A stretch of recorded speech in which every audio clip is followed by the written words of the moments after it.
I'm Max Gordon. We're down here in Baja, Ensenada, getting ready to start the Baja 500. Got into off-road racing at a fairly young age. I was about 3 years old, and my grandpa was there, everyone was there. We were in North Carolina. We had a Razor 170, and I couldn't reach the pedals quite yet. The pedals were mounted on the dash, and I just remember the steering wheel being really close. I was sitting in a car seat, and pretty much my dad said, "All right, drive around the parking lot." You know, I was 3 years old. I didn't really know what was going on, but all right, go around. So I drove around. Okay, all right. John Menard's there, we're hanging out.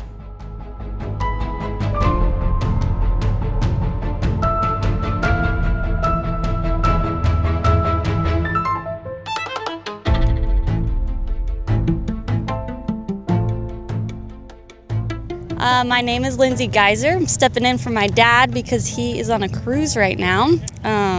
So we're out here, we're out qualifying today, excited. Hopefully the guys do good and we have a good race day.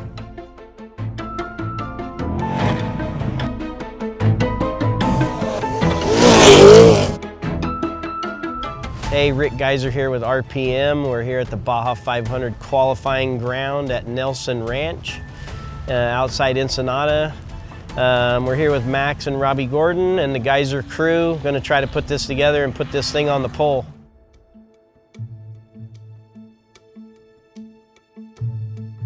You know, growing up with it, you know, it was a little different, but I didn't know any better. You know, I don't think like, I don't know any different than not to race. So obviously to me, it's kind of not so much pressure. I probably have one of the best teachers in the world, I'd say, for off-road racing, pavement racing, and all that stuff. So I think it's, I don't feel a lot of pressure. I just feel like it's just a lot of high expectations. Like, I think we need to come to every race, and the only goal is to win. And I know everyone on the team is everyone else's goal too. So come down here and put this thing on top of the box.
We got all these guys, half of them are volunteers that come and help, all good people.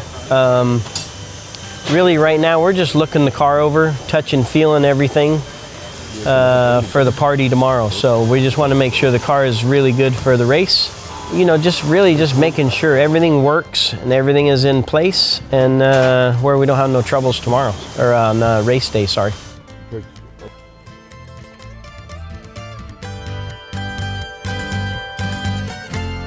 My goals coming into this race, 2 weeks ago, I kind of didn't really look at the course. I've done the summit once, Nora 500. They ran it to San Felipe, the first summit, the other way. That was the only time I ran it, ever. And I was like, it's not that bad. So, you know, let's go to qualifying and let's go hard. Like, that's it. And after pre-running it 4 times, the whole course, because I thought I was racing the whole thing, and okay, maybe not pushing qualifying. Let's just get a top 7. I didn't really care where we ended up in qualifying, to be honest.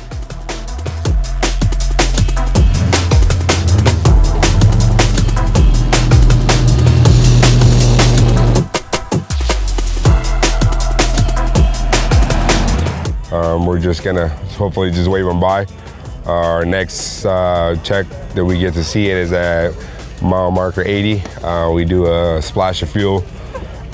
Short fuel we call it, to get them quick and out, and then we will do another pit at 180, another just a splash, and then from there we will go on this side of the coast and We will be doing a full pit at 245 at Valley T. From there, we will jump to K77, sorry, and we will make the best out of it there. Hopefully, we're in a good spot here. They're going to try to maintain their spot and then wait for everybody to make mistakes. We have a strong truck, a strong team, and I think we can make this happen this year.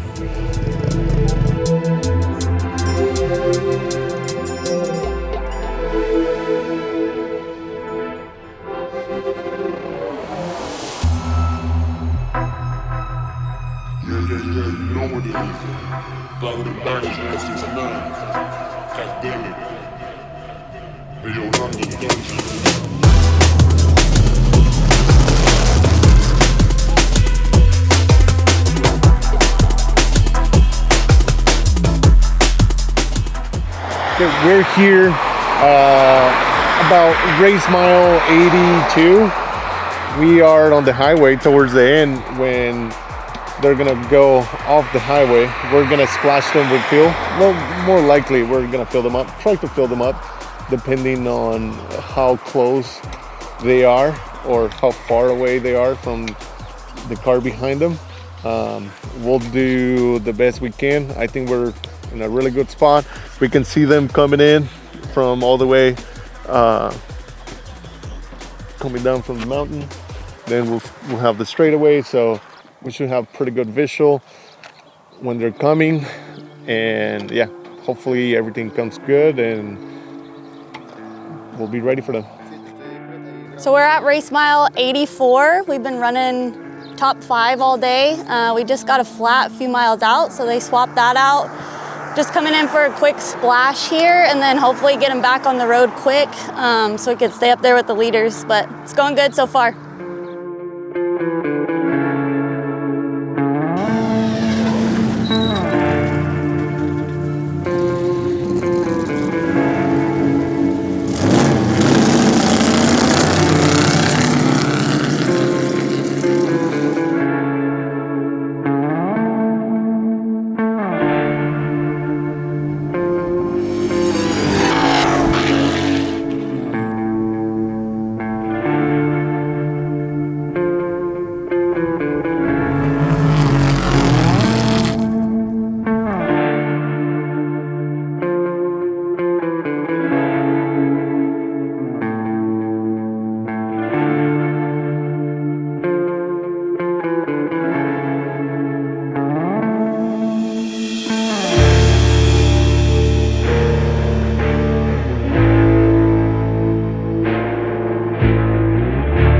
I think it's get through the coast, which is my section, get down through Santo Tomas. Maybe someone will get a flat because we're top 5. Maybe someone will get a flat in European area. It's pretty rough, rocky, washouts. Don't push through there, get down through the coast and let it eat, stay in their dust and don't break the truck. Get it over the crossover road. That's where I'm probably probably push through there pretty hard. Hopefully we're top 3, top 4. Make up at least 1 or 2 positions right there on the coast. Whether they break or get a flat, or I'm not gonna push in the dust at all. Just get the truck to my dad at Valley T, and all he has to do, I think, is get through the summit. I think there'll be trucks scattered everywhere. I think if he can get through the summit, have good lines, not hit any rocks, don't ding a drive shaft, you know, I think it's gonna be a good shot at a win. Like, if he can get through the summit without stopping, we'll win.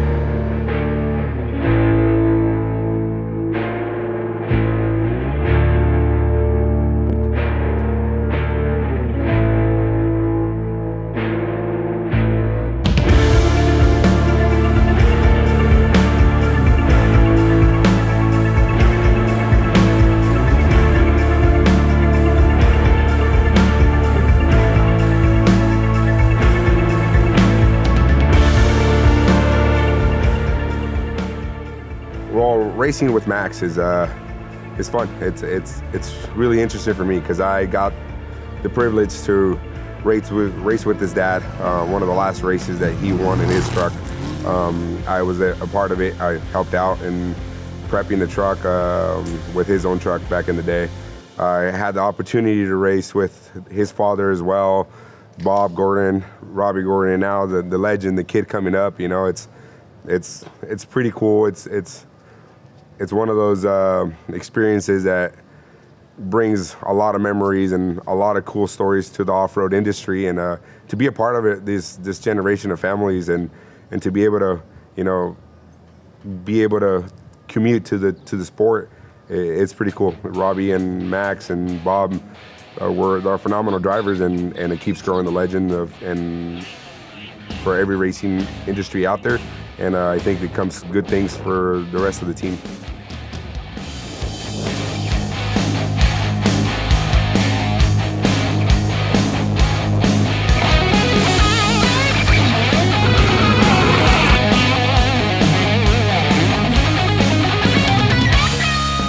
Unfortunately, we had a little issue with the drive shaft. We lost about 45 minutes, so that's how we got ourselves back here. But obviously, we're not going to give up.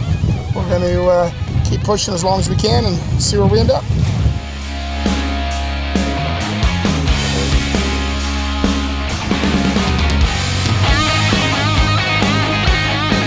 And they're trying to do a driver change at Valley T. Valley T is going to be a strategy where it's full tires and fuel, and try to get them to K77 and get them around the big hills and then up to the finish line. But our plan right now is to do as clean as fast as we can, so we can get positions on the track and on the pits wherever we can, and be as smart as we can and safe.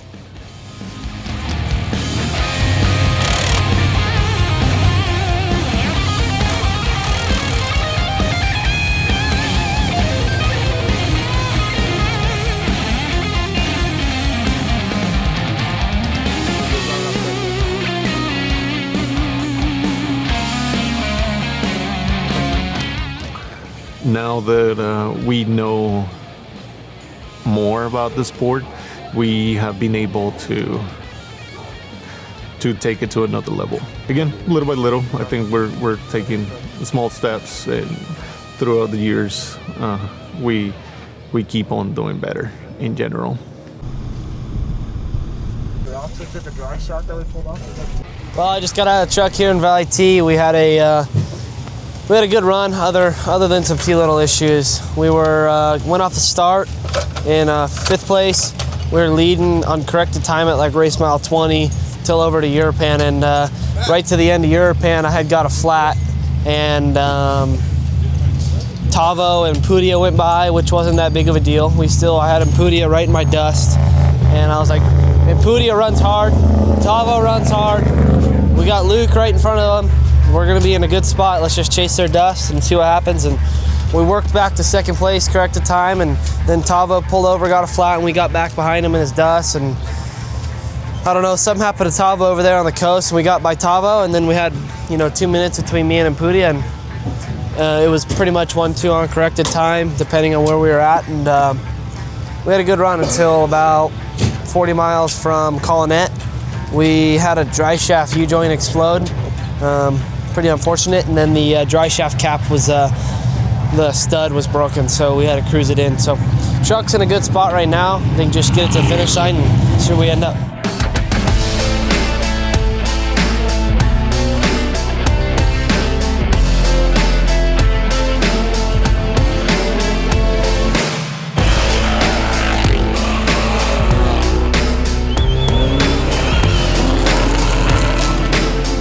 Buenos días, ¿cómo estás? Todo bien? I don't know Celsius, but it's like maybe 80 degrees. It's very nice out. The coast was way nicer. I don't want to be here. We're gonna re-rack 2 tires, and we are going to add some fuel in a Stolo. And the important thing is, we cannot get past in the pit. So we can't get past in the pit. And I'm going to try to not hurt my back putting this tire on the truck.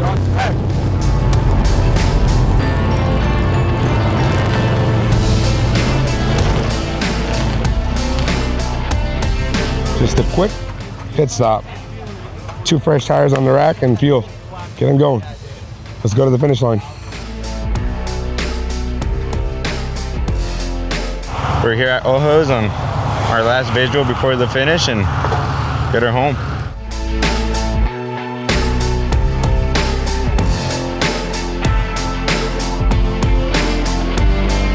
Hey, so Rick Geiser here from Geiser Brothers, RPM, Robby Gordon, Max Gordon driving the number 5 twin. We are literally like miles away from the finish line. We ended up doing really good, running right up front. About the 160 mile marker, 150 something I think. Pretty much right there on time within minutes or seconds of time of the top 5 or 6 guys, and ended up, we lost a drive shaft on the beach. Took them a while to get the new or spare drive shaft put in there, and then they made it to the 180 pit. We're down about 45 minutes, just trying to get the RPM twin to the finish line with these guys, and so we can get some points you know, leading into the next race. So appreciate all the help from everybody.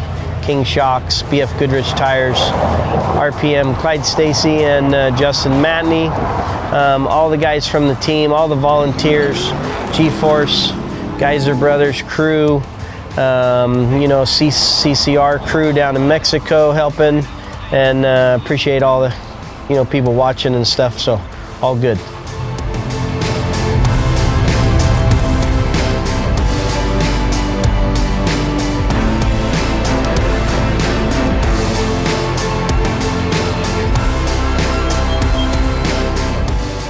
So here at the finish of Baja 500, I don't know where we're going to end up. We're probably going to be 7th or 8th, and you know, it was a good run. Max had a good run.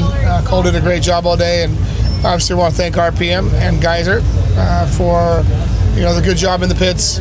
Unfortunately, we lost the drive shaft, and that's going to be the difference between winning and losing. So yeah, it's amazing how much these videos reach and how many people it reaches, and I want to thank all the fans for giving those nice comments, and if you subscribe, you know, if you can subscribe and like the videos, it helps us tremendously. We got some giveaways coming here for you guys pretty soon. We want to get you guys a part of it, and some new content that we want to make you guys a part of. The whole experience of what we do here at G-Force, and make that experience memorable for all you guys, and I want to involve you guys as much as you can. So if it would help us if you can subscribe and like those videos, and see what we can come up with.